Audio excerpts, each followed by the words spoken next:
بسم الله الرحمن الرحيم. عن عائشة رضي الله تعالى عنها قالت: قال رسول الله صلى الله تعالى عليه وسلم: تحروا ليلة القدر في الوتر من العشر الأواخر من رمضان. رواہ البخاری۔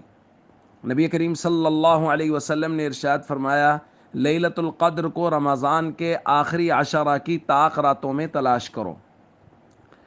دوستو، لیلۃ القدر جس کے بارے میں قرآن کریم میں کہا گیا خیر من الف شہر، ہزار مہینہ عبادت کرنے سے بہتر ہے لیلۃ القدر میں عبادت کرنا، بڑی ہی فضیلتوں اور عظمتوں والی رات ہے۔ اور نبی کریم صلی اللہ علیہ وسلم نے لیلۃ القدر کو تلاش کرنے کا حکم دیا ہے کہ اس کو آخری عشرہ کی طاق راتوں میں تلاش کرو، اور خود نبی کریم صلی اللہ علیہ وسلم نے لیلۃ القدر کو تلاش کیا۔ اور لیلۃ القدر کو تلاش کرنے کا جو طریقہ نبی کریم صلی اللہ علیہ وسلم نے اختیار کیا وہ ہے اعتکاف۔ نبی کریم صلی اللہ علیہ وسلم آخری عشرہ کا اعتکاف فرماتے، اور حضور نے فرمایا آخری عشرہ کی طاق راتوں میں لیلۃ القدر کو تلاش کرو۔ دوستو، اعتکاف جو آخری عشرہ میں کیا جاتا ہے یہ سنت مؤکدہ علی الکفایہ ہے، یعنی اہل محلہ میں سے اگر کوئی ایک شخص بھی مسجد میں اعتکاف نہیں کرے گا تو سب لوگ گناہ گار ہوں گے۔ اور اعتکاف میں یہ تو بہت بڑی فضیلت ہے ہی صحیح کہ اس سے لیلۃ القدر کا حصول یقینی ہو جاتا ہے۔ دائرہ معتکف مسجد میں رہے گا، عبادات کرے گا، تو اللہ رب العزت اس کو لیلۃ القدر کی فضیلت تو عطا فرما ہی دیں گے۔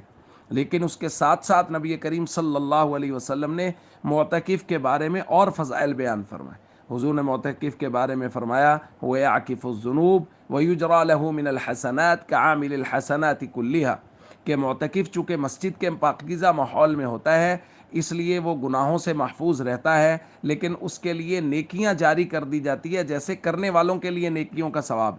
یعنی مسجد کے اندر رہتے ہوئے معتکف جن نیکیوں کو نہیں کر سکتا، جیسے جنازہ پڑھنے نہیں جا سکتا، تیمارداری نہیں کر سکتا، تعزیت نہیں کر سکتا، تو مسجد کے اندر رہتے ہوئے اللہ رب العزت اس کو یہ ثواب عنایت فرماتے ہیں۔ اگر اس نے کسی جنازے میں جانے کا ارادہ تھا کہ اگر یہ بندہ میں باہر ہوتا تو میں اس بندے کے جنازے میں جاتا، یا فلاں آدمی بیمار ہوا ہے تو میں اگر اعتکاف میں نہ ہوتا تو میں اس کی تیمارداری کرتا، تو اللہ رب العزت بغیر گئے، بغیر وہ کام کیے معتکف کو اس کا ثواب نصیب فرما دیتے ہیں۔